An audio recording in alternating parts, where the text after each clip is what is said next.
Bom, nesse vídeo vamos ver a prova do Teorema de Green para regiões simples. São regiões que são simultaneamente regiões do tipo 1 e tipo 2. Por exemplo, ilustrado aqui, temos uma região do tipo 1 e tipo 2, descrevendo esse triângulo com vértices 0, 0, 1, 0 e 0, 1. Nessa primeira descrição, a gente usa o x variando entre 0 e 1 e o y variando para cada x dado entre 0 e essa reta, que é escrita como função de o y em função de x, como sendo y igual a 1 menos x.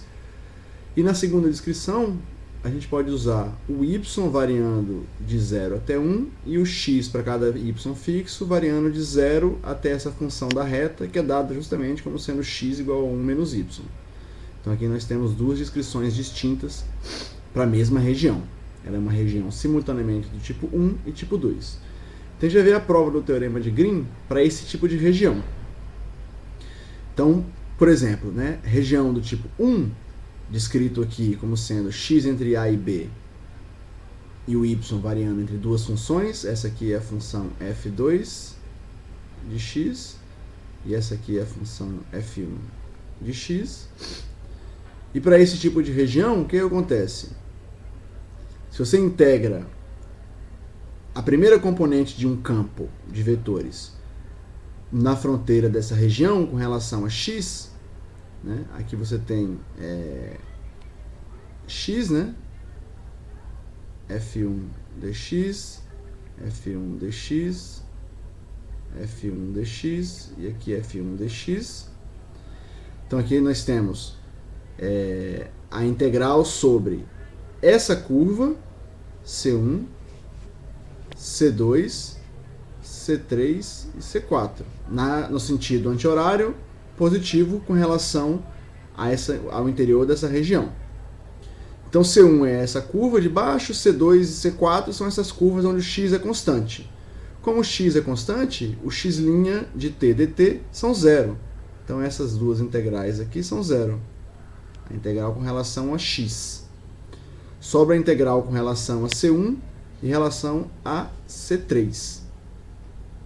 Bom, se a gente faz C1 e C3, como você parametriza? Você pode usar o x como parâmetro. O x é o parâmetro t, variando de A até B, e o y como função de x é dada como sendo f. Então, como parâmetro t, é y igual a f1 de t, com t variando entre A e B.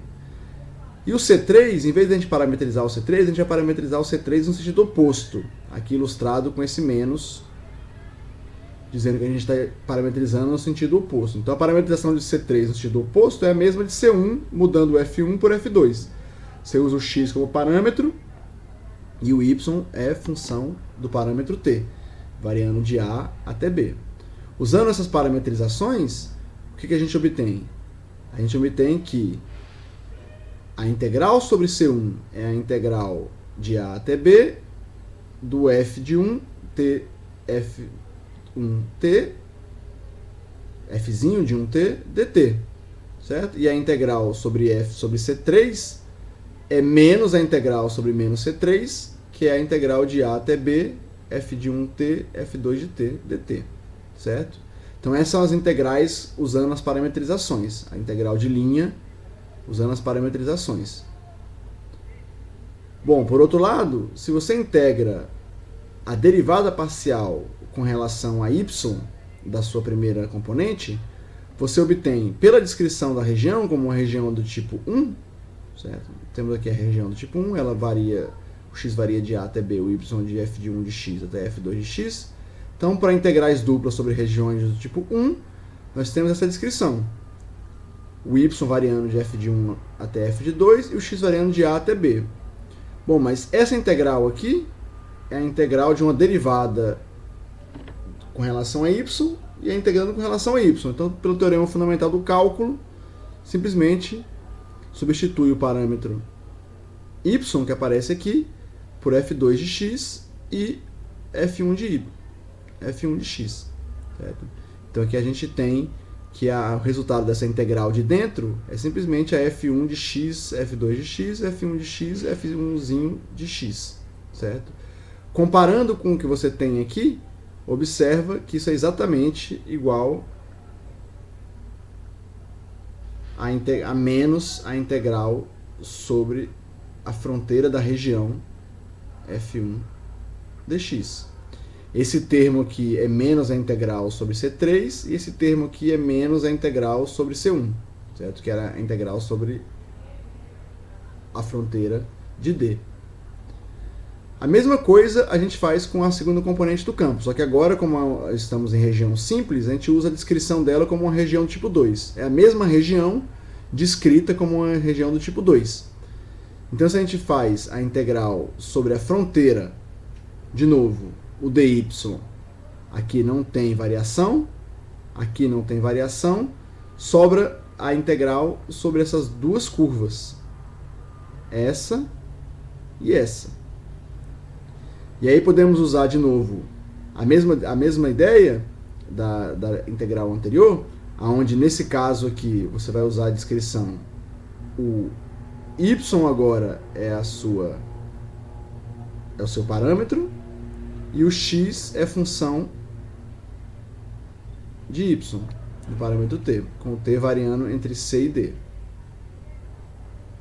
E aí se você faz a integral de linha sobre essa parte da fronteira, te dá justamente essa integral aqui. Sobre essa segunda parte da fronteira, te dá essa integral, fazendo a mesma ideia, né? Você vai usar o y como parâmetro, vai parametrizar, na verdade, no sentido oposto, com y crescente, certo? E aí aparece esse menos aqui justamente porque você está usando a parametrização com y decrescente. Então aqui você tem a integral entre c e d do f2 de g de 1 t. Aqui, né? Aqui o seu x de t e aqui é o seu y de t, para essa parte da fronteira, certo? E se você faz agora a integral nessa região da segunda componente, a derivada da segunda componente com relação a x, usando a descrição como uma região do tipo 2, você tem aqui a integral de dentro, é uma integral de uma derivada. Então é a derivada com relação a x da segunda componente, você integra com relação a x. Então, pelo teorema fundamental do cálculo, basta substituir o x por g de g2 de y e g1 de y, que são aqui os limites da integral. Então você obtém aqui justamente a integral de c até d da f2, g2 de y e f2, g1 de y. Se você compara essas duas integrais, você obtém justamente que essa integral aqui é a integral sobre a fronteira f2 dy. Então, portanto,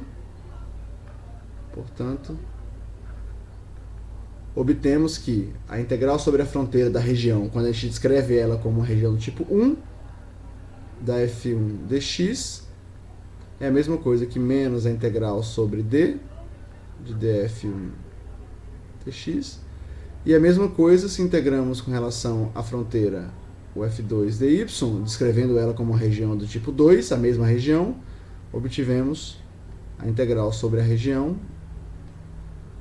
da segunda componente com relação a y, dA. Então aqui portanto, fazendo a soma das integrais, a gente obtém que a integral do campo f1, f2 ao longo da fronteira da região é a integral sobre d da subtração das derivadas parciais.